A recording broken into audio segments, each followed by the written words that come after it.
Grabe ba guys, hindi kami makakatawid dito. Paano ba to? Dito to sa may BB mga kaigos. Nagtastuhod na yung tubig.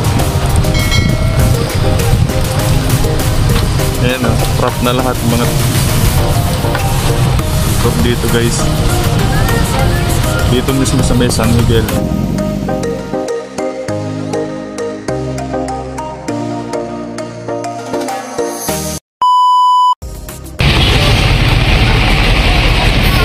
So ayan guys, it's me again, Rocket Ligas TV at Kaiko 695. Update tayo dito sa mga kaganapan dito sa Marolas, Valenzuela City. At ayan, ito yung disaster response unit ng City of Valenzuela guys. Ayan, Valenzuela City Disaster Risk Reduction and Management Office guys. Sila yung mga nagre-rescue dito. At yun yung kalsadang grabe, dito na tayo na trap mga kaigos.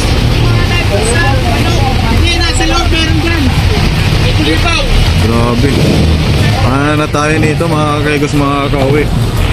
Halos marami kami ditong na trap guys, kasi wala talagang ibang way para makalabas. Dito lang talaga mga kaigos. Grabe, yung sasakyan lubog na, lalo pang tumataas yung tubig.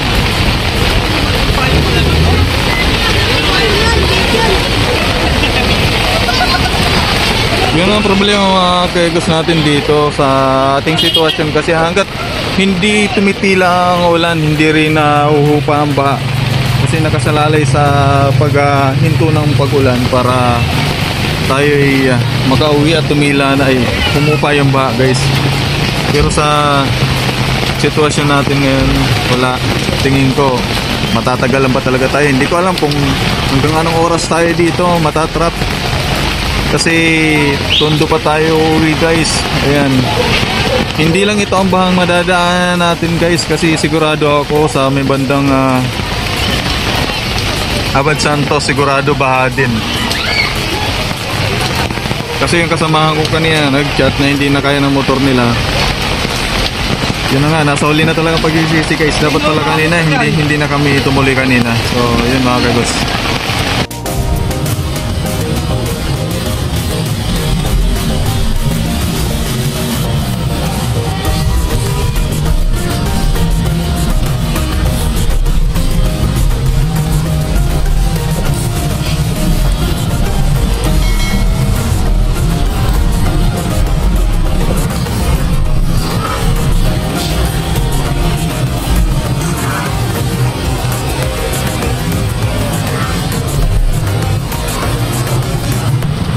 Grabe yung ba guys, hindi kami makakatawid dito. Paano ba to? Dito to sa may BB mga kaigos. Nagtastuhod na yung tubig. Ayan o, trap na lahat mga motor dito guys. Dito mismo sa may San Miguel, BB Marolas. Oh, may nagtutulak.